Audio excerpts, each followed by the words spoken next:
You wanna taste? Ay, bawal. Margarine. Baka mahuli tayo. Kaba chip. 100 pesos each lang. Wow! It's officially our first day in Sapporo! Grabe, tinatangay ako ng hangin. Oh my gosh! Ito na yung popular spot here sa Sapporo. Uy, may Dubai Chewy Cookie. Dubai Chewy Cookie na ba ito? Mochi lang siya. Okay, better luck next time. Nagugutom na ako, so kakain tayo sa Sukiya or Matsuya. Ito na yung Matsuya, guys. Oh, lumalakas yung snow. Kita ba? Wow! Ano ba yung order natin dati? Yan, mag-order na muna tayo. Yung may cheese. May ila ata dito dun eh. O sa Sukiya yun. Hindi ko na maalala. Di ba may kasamang soup yun yung order natin dati? Oh, yun yung sabi, di ba, Harry Potter? Yung set. Oh, may mini chicken! Asan yung may cheese, B? Ito. Saan tayo po? Lagyan ba ng bag? Okay, meron. Tanggal muna tayo ng scarf kasi mainit. Dadakimasu. Mini chicken. Beef with cheese. Egg.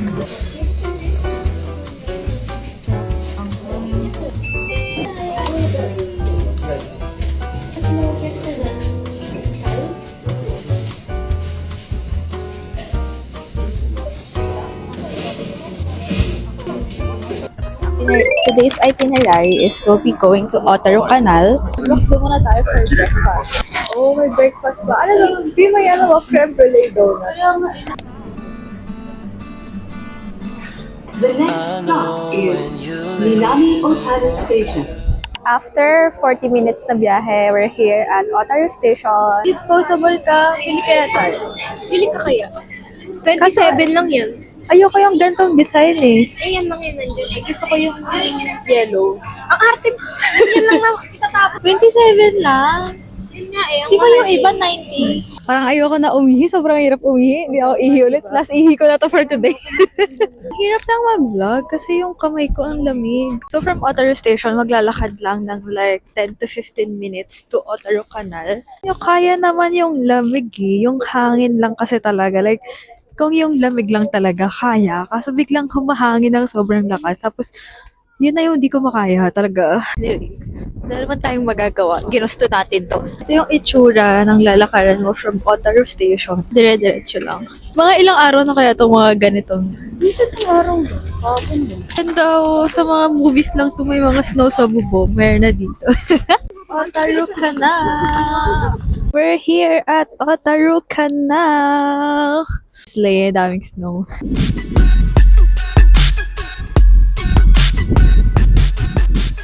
Okay na yan. Namumulan na kamay ko. Bili ako ng lemon sa 7-Eleven for the vitamin C.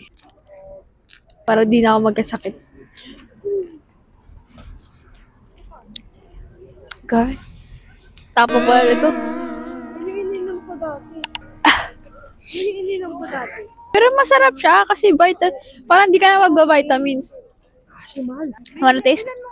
Bumili lang ako para mabaryahan na yung 10,000 ko. Masyado ko maraming pera eh.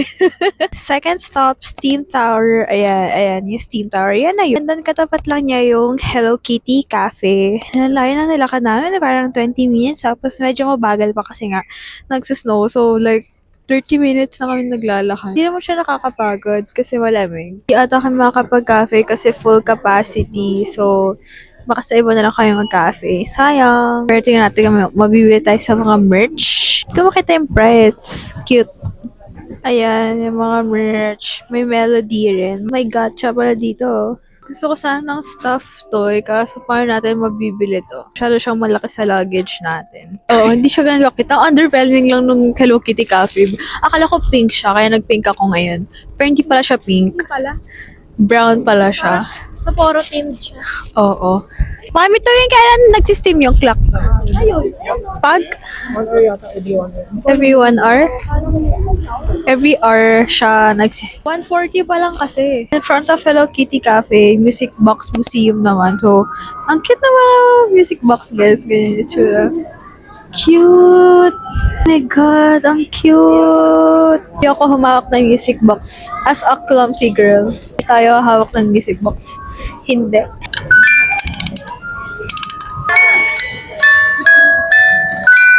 Laki pala nito. Meron pa dito.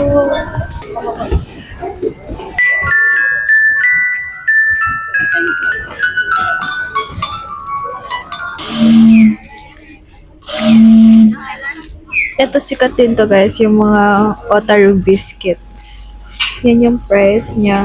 Bili tayo ng ice cream. Gusto ba cream puff? Vanilla ice cream. Yes. Thank you. I got my ice cream. Sa araw natin kainin yung ice cream para di malaki. Look, my crow. Cute. Nakagat ba yan? Hindi, pero nalilipad yan. Ibon yan eh. Pero masungit siya. Ay, malay ko. Hindi ko siya kaibigan. Hindi ko alam. Yung cream puff. Ang harap naman ng ice cream. Hindi ako mahilig sa gatas, pero ang sarap. Ato, ano naman to? Oh, picture mo tayo. Iba naman to. Picture daw. Sarap. Guys, let's eat my first ever salmon bowl here in Sapporo. Nahanap ko lang tong restaurant randomly. Yung small lang, Bima. Piling ko ang laki nito. Tatakima. Toyo lang nilalagay dito. Kaya si Bim. Directly. Ay, baro. Sarap. Pag regular kasi hindi ko rin nauubos eh.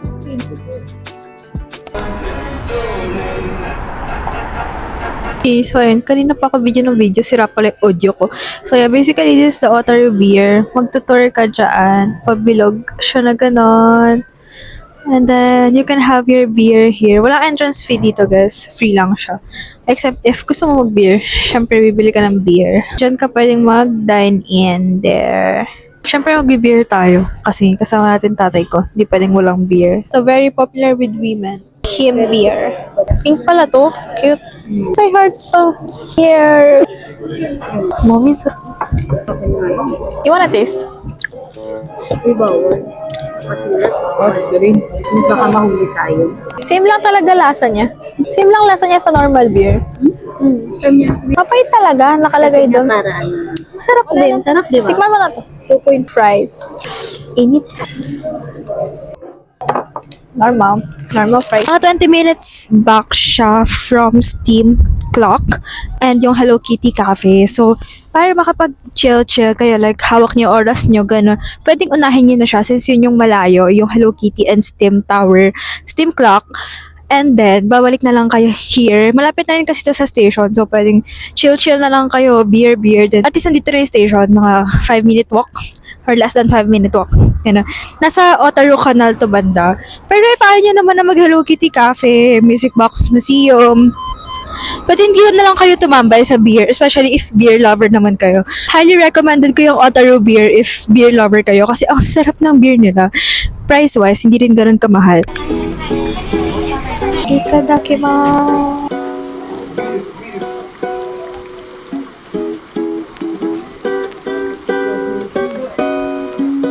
Nakatapos lang namin kumain sa Sukiya. And so lang, hindi ko siya bet masyado. Mas bet ko pa rin yung Matsuya kagabi. Or baka yung order ko. Hindi, same lang yung order ko eh. Parang beef. Beef siya. Mas bet ko pa rin yung Matsuya. Uwi na tayo because maaga pa tayo ulit tomorrow. Pero paano ko bumili sa 7-Eleven ng shake? Yung veggie shake. Kasi ilang araw na ako constipated. Let's try. Sabi sa TikTok, effective daw yun. Tingnan natin. From Suzuki na station, exit 4 kami lumalabas kasi yun yung pinakamalapit sa hotel namin. Pero, mga 5-minute walk pa siya do. Pero yun na yung pinakamalapit. So, if sa Apa Hotel din kayo naka-check-in, doon sa Apa Hotel namin, exit 4 is the nearest exit. Wow, may party! Wow, tiga natin. Angas na may nag-beatbox dito. Tiga natin. Wow, sugar! Pati bibilan ko ng midnight snack, hindi ako makadecide kung 7-Eleven ba or Lawson. Pero Lawson na lang since nag 7-Eleven na tayo kagabi. Lawson na lang. Mga shake ba sila dito? Mga shake. So, na shake. Mag-coffee na lang tayo. Uy, ito! May green smoothie sila. Try natin to. Masarap siya. Parang siyang yogurt. Pero kasi disclaimer, bawal daw uminom sa loob ng Lawson. Hindi ko na daw inumin, pero sinaway ako ni Kuya sa niya.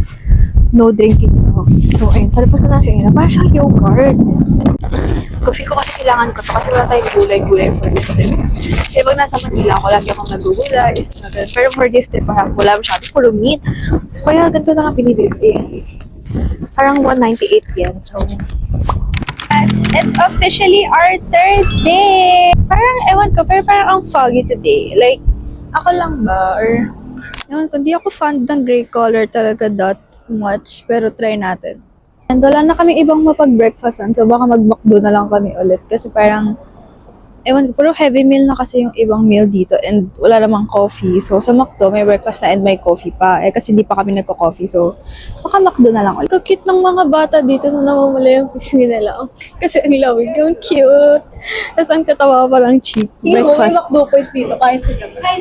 May gusto akong picture spot dito sa McDo. Pero kasi kahapon may tao. Ay, may tao. May tao. Pero dito na lang. Mainit. Para dito na sila sa malapit. Kasi sobra yung araw dito. Tignan nyo, grabe yung organization ng tables. Naka-safe distancing sila. Nakakaya ipagtabi. Huwag na natin itabi. Okay na yan. Sa second floor na ng McDo. Hindi ka mag-picture dyan. Para ito yung view mo. Yung popular Nika. Pag walang tao, papapicture ako mamaya. Sana. Kahapon kasi ang tagal umalis ng tao dyan. So, I ordered hot cake and coffee. It's giving Starbucks Java chip. It's freezing outside. Sarap din. Tatlo? 3 pieces siya. Sa atin ba ilan? Dalawa? Sarap. So we're done eating and we're now going to Mount Moiwa. Street train tayo. Street car? Street train? Whatever. Ang travel time is 1 hour. Nakakaba naman. Paano mag-street train? Baka mamaya mali yung masakyan namin. Kasi yung sakay ng streetcar papuntang Mount Moiwa. So you have to find this sign. Tatawid ka actually from there. Then mga 20 minutes yung biyahe papuntang ropeway. After this train car, magra-ropeway, papuntang Mount Moiwa na. Speaking, andyan na siya. So, parang P2P na to, doon na diretso. So, hindi pa magtatapan entrance.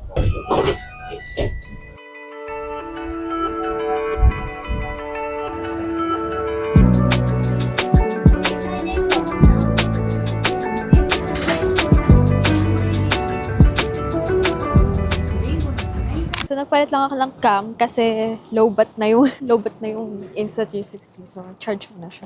So, kakababa lang natin ng streetcar and we're now riding a ropeway puntang Mount Moiwa.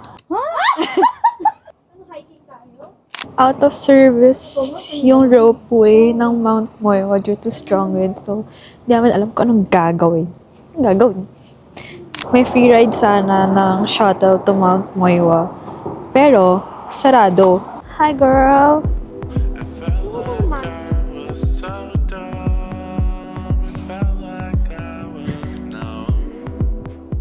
Nag-Adori Park na lang kami since sarado rin yung Mount Moiwa. And sobrang daming shopping kami dito sa park na to. Malapit lang siya sa hotel, mga 5 to 10 minute walk. And ito na yung TV tower. That one's the TV tower. And yan yung clock.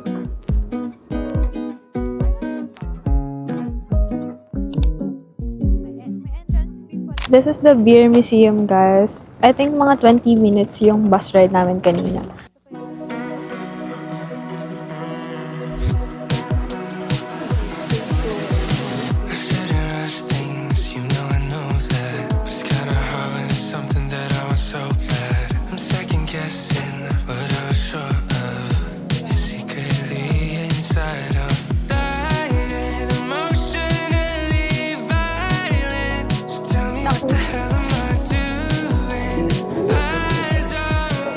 Pait.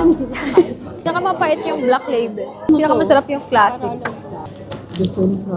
Classic lang yung pinakakaya ko. After the beer house, 5-minute walk from there, merong Lawson here and my book of year. So, bumili muna ako ng snack sa Lawson kasi gutom na ako and maybe puntahan ko tong book of later. Parang gusto ko ng book. Actually, naghahanap talaga ako ng bookstore here sa Japan. Ito yung itsura ng book of inside.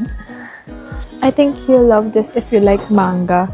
Kasi look, One Piece. Kasi hindi ko siya maintindihan. If may English book dito, baka try ko bumili. Saan ba may ganito sa Philippines? Parang gusto ko ng ganito sa Philippines. Ganito kadaming book, then English or Tagalog. Tapos ganito kalaki. Guys, let's eat king crab here in Sapporo, Japan. Mura ng seafood, guys. Pero wala silang restaurant. Parang bilihan lang. Ganyan lang yung setup ng dining, guys. Tapos, steam lang yung pwede here. Like, walang rice, walang sauce. As in, raw, steam lang siya. Ganun lang siya kakainin. It was 75 yen. Pero they gave us a discount of 500 yen.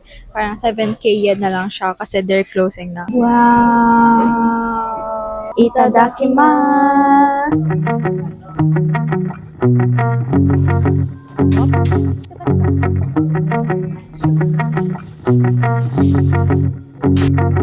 Bloody pin.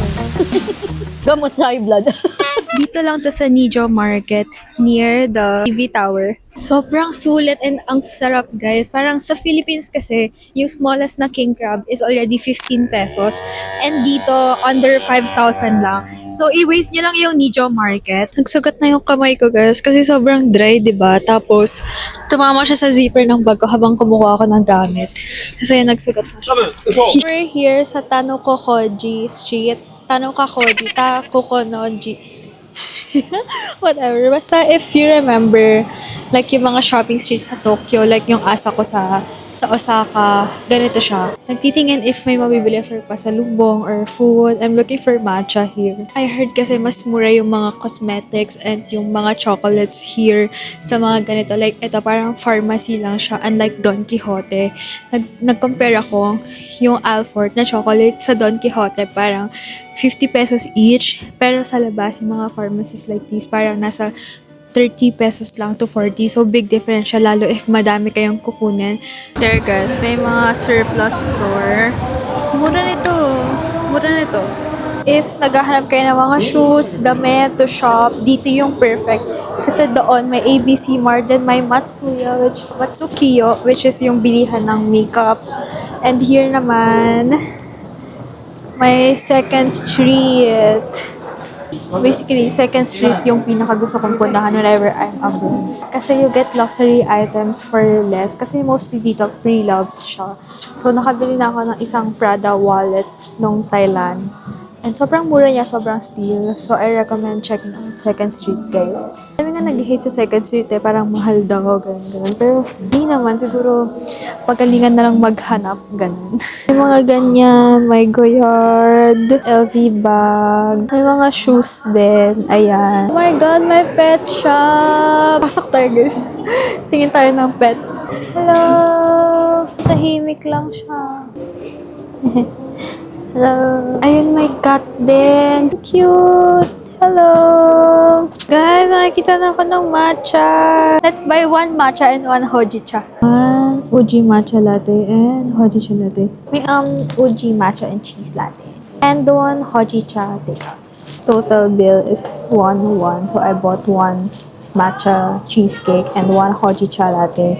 So parang 200 pesos each lang. Wow! Walang matcha na 200 sa atin. Hojicha latte and matcha Hokkaido cheese. Bra, sarap. Taste mine. Matcha siya, pero hindi ganun kalasa yung matcha do.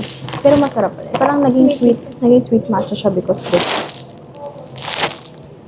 I like it. Pero mas bet ko yung hojicha. Ako mas bet ko yung hojicha.